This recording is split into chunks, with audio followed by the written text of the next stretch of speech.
Hey everyone, just a quick ask before we get into the newscast. If you really like Wake Up, I would love it if you gave us 5 stars on Spotify or Apple Podcasts and drop a quick comment there to let people know about this newscast. It would really help people discover us.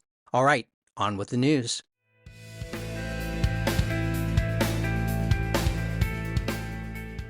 Wake up, Jacksonville. I'm Matt Peiken, and this is your local newscast for Wednesday, February 11th.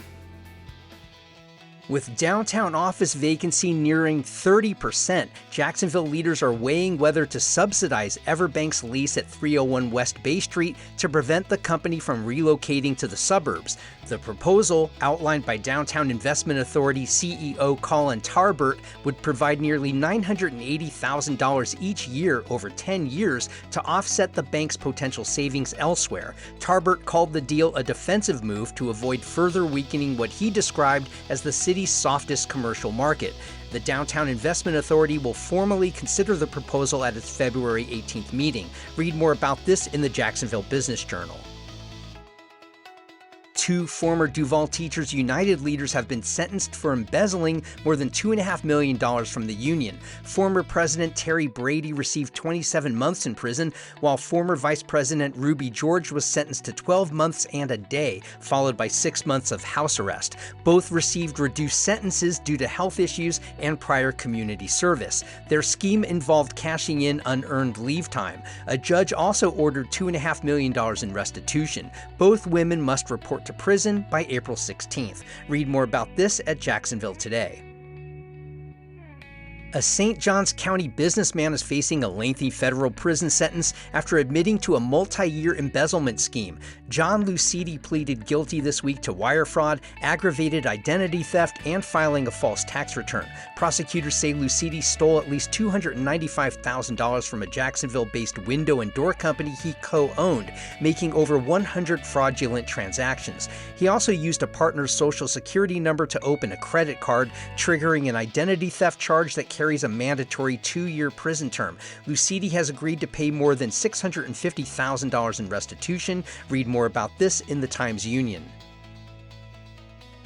A New York-based nonprofit is seeking approval to transform a closed Bay Meadows hotel into permanent housing for military veterans. The Tunnels to Towers Foundation has applied for a zoning exception to convert the 146-room Ramada by Wyndham on Bay Meadows Road into 145 apartment units with additional standalone homes. Each unit would have its own kitchen and bath, and the property would include libraries, gyms, dining areas, and workforce training centers. The Jacksonville Planning Commission will review the request February 19th. Construction could begin this summer, with completion expected by late 2027. Read more about this in the Jacksonville Daily Record. And 11 Jacksonville nonprofits have received a combined $220,240 in grants from the A.L. Lewis Black Opportunity and Impact Fund. The fund, created in 2022 by Black philanthropists through the Community Foundation for Northeast Florida, supports efforts in underserved communities focused on education, healthcare, and economic opportunity. Grantees include Agape Community Health Center, Girls Incorporated, Operation Save Our Sons, and the YMCA. Named for Florida's first Black millionaire, the initiative aims to build generational well-being in Jacksonville's Black communities. Read more about this in the Times-Union.